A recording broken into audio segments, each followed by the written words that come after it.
Imagine for a moment that the person you call myself is not what you think, never truly confined by skin and bones, nor limited to a fleeting story between birth and death.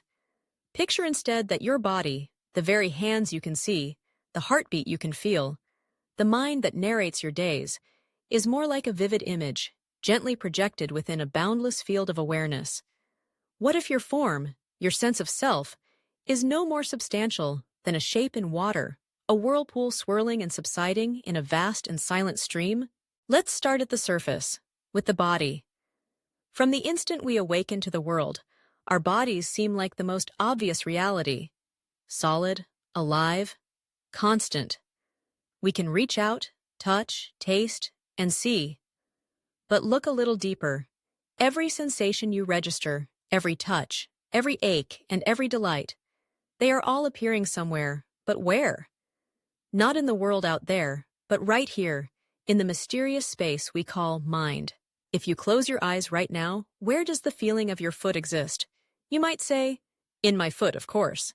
But the experience, the tingling, the pressure, the warmth, arises in awareness itself. Look at your hand. What you are actually seeing is a shape, a moving pattern of color and form appearing in the mind's field. The body, in this sense, is a collage of sensations and perceptions woven together by consciousness. But what is this mind? Is it simply a byproduct of the body, a flicker in the brain's machinery? Or is the body itself a creation born within the mind, a dance that only exists as long as the music of consciousness is playing? Here's a radical proposal. The mind is not a separate entity, but a focusing of something far more fundamental. Imagine consciousness as an infinite ocean, limitless and silent. This ocean doesn't flow anywhere because it's already everywhere. Yet, for the miracle of experience to happen, consciousness does something extraordinary. It contracts, it narrows, it seems to inhabit a particular place and a particular time. It localizes, not because it is truly confined, but because it desires to know itself in form. It dreams itself as a person, a story, a body. This focusing is much like a whirlpool forming in the stream. The water is never separate from the river. The whirlpool looks individual, but it's just a pattern, a swirling focus of the same water that flows everywhere else. The mind, likewise, is a gentle tightening in awareness, a way for consciousness to see itself from a point of view. In the theater of ordinary life, this point of view is the sense of I, the one who acts, who thinks, who perceives a world of objects through eyes and ears and skin.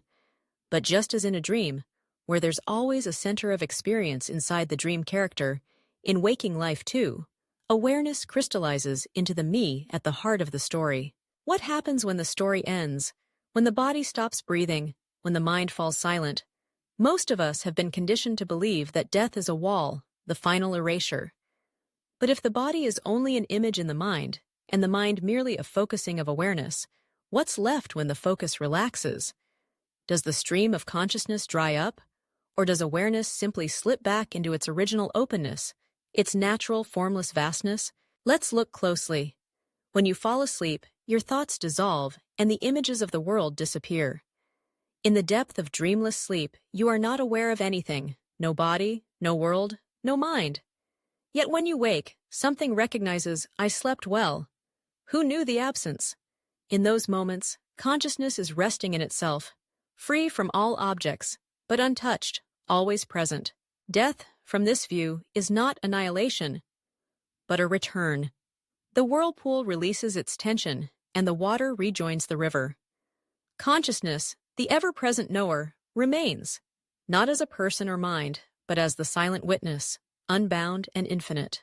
It's a truth that can seem both disorienting and liberating, for if who you are is not the body, not the fleeting whirlpool, but the very water in which all forms arise, then nothing essential is ever lost. No event, no ending can threaten what you truly are. The rising and passing of forms, the rhythms of birth and death, become like waves on the surface of the sea, moving, dramatic, but never touching the depth. What does all this mean for day-to-day life? It means that perhaps your deepest self is not trapped in your life's storyline, not confined by memories, regrets, or hopes, The real you is the witness of all these changes, spacious and serene. You are not simply an actor, you are also the stage upon which everything appears. Try it now. Notice the thoughts moving through your mind, the sensations flickering in your body. Notice the sense that I am aware. This awareness, right now, has no form or age or limit.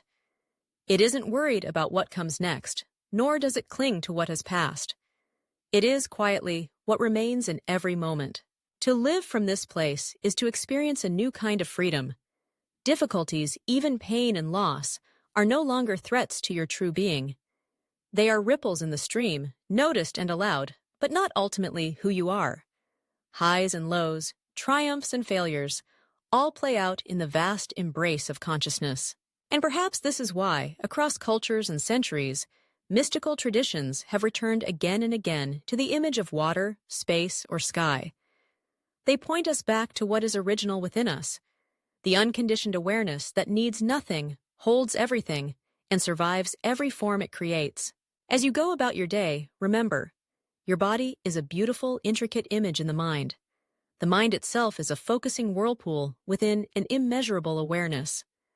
Death is not the end, but a gentle relaxation, a return to source, where all stories finish and all possibilities begin anew. So, the next time you find yourself caught in drama or lost in worry, ask, who is witnessing this? What is aware of all these changes? And in that silent recognition, touch the timeless, ever-present peace that is your truest nature. Stay curious, stay open, and remember, the wave is never apart from the ocean. It is always the ocean in motion.